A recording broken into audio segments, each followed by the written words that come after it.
All right. What's up, guys? It's been a minute since I've done a case study for you, so I figured I'd do that for you today, just going over one of my past deals. So this was a small deal. This is the first time I've seen this house. I've never been there before. And this was a smaller deal. We recovered $10,000, specifically $10,029.09. And it was a good deal. It was as far as, let me just give you kind of the breakdown. Okay.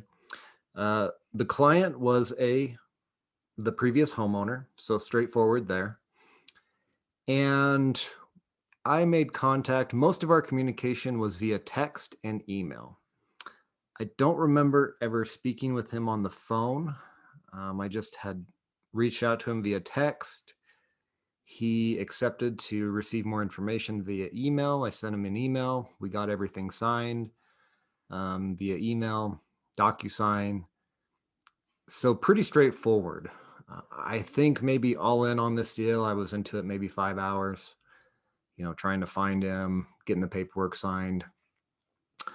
Did have to use an attorney on this. The funds were being held in the court, so we elected to use an attorney, which I always recommend. My attorney's fees were less than $500 on this deal. And I think we did a 60-40 split on this one because it was a little smaller. And so my net profit was around $4,000. So not a bad deal for around 5 to 10 hours of work. And however, there were some issues with this one.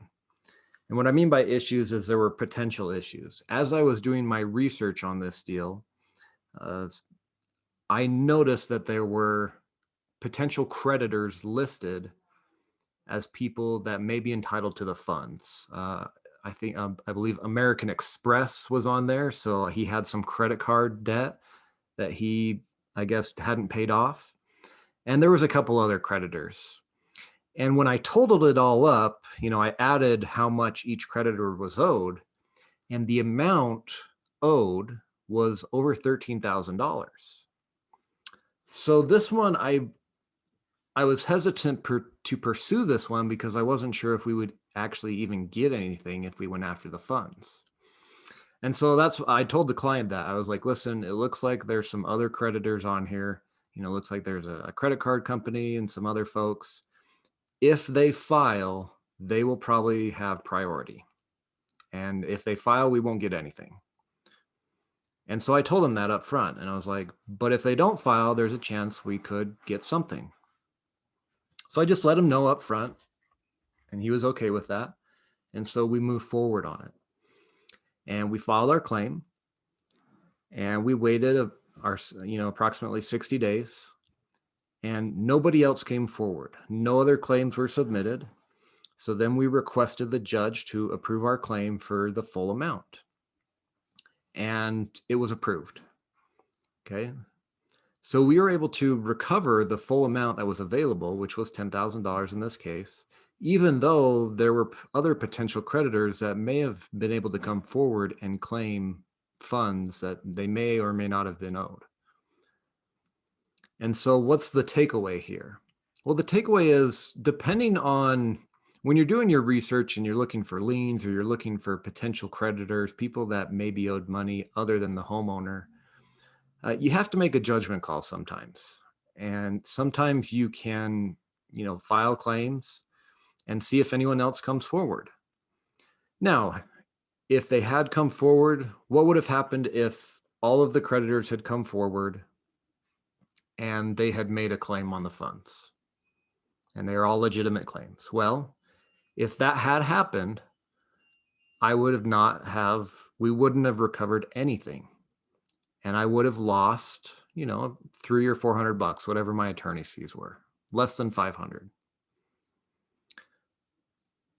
And that would have sucked, right? No one wants to lose money. However, the upside on this case was, okay, I could pay the attorney's fees for the opportunity to potentially make $3,000 or $4,000, 4,000, because we did 60-40.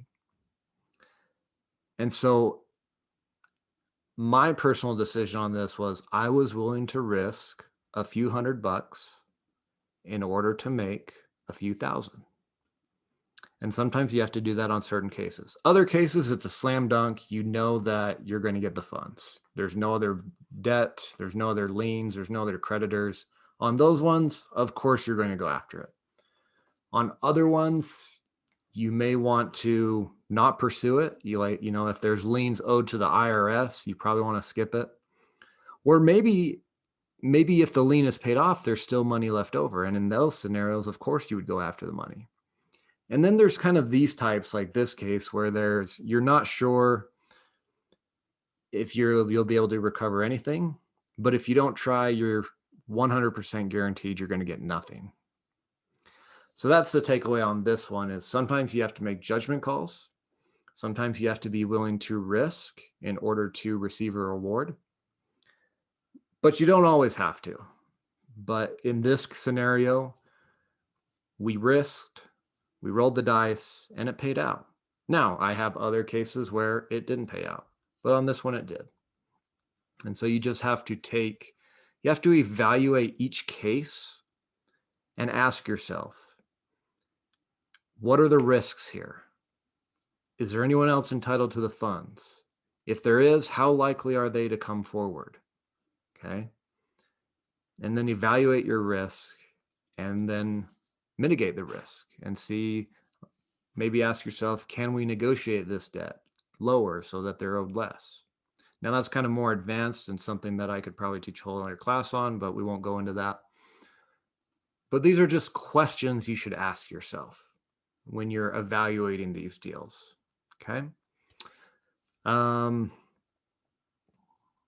yeah, you got a picture of the house. This right here you see is just a snippet of the court docket. A court docket is basically the record for a court case. Okay.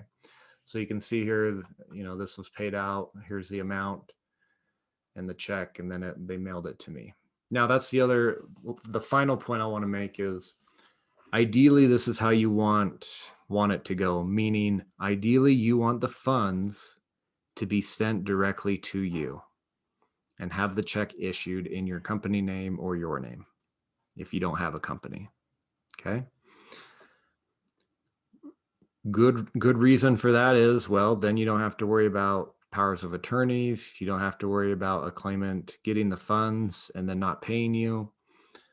And that's something that I go over in my course, where there are certain documents you can use to get the paperwork or get the check written out to you or your company. Okay, very important. If that's not an option, another way to do it is to have the check sent to your attorney and then have your attorney send out different checks. One for you, one for your client. That's another way to do it. Okay. But you don't want to be trying to cash a check that's written in someone's name, trying to use powers of attorneys. That's a real hassle. And I don't recommend that method. Okay. Can it be done? Yes. Is it a pain in the butt? Yes. And so there's some certain specific ways certain forms you can use, and certain ways to structure deals so that you get paid first, take out your portion, and then send the client their portion. Okay. And then, of course, as far as taxes, I'm not a CPA, but you pay taxes on your portion, your profit. And then, of course, the claimant's got to pay taxes on theirs. But if it was their primary residence, there's some things where they may not need to, but they need to. Whenever a client asks me, do I need to pay my taxes? My answer is consult with your CPA and ask them, if it was your primary residence and you lived in it in the last 2 or 5 years, if you need to pay taxes on this. But I just tell them, ask your CPA. I can't give tax advice. All right. So that's a little case study for you guys. Hope you learned something. As always, if you want to dive deeper into this and learn the how-to, check out my course at school.overagecourse.com. And let me know if you like these case studies. I'm happy to do more. It's been a while since I did one, so I figured I'd do one today. And appreciate you guys for watching. And as always, when you're successful and you get that deal paid out, please let me know. Send me an email. Love to hear your successes. And until next time, guys, we'll see you later. Have a good one.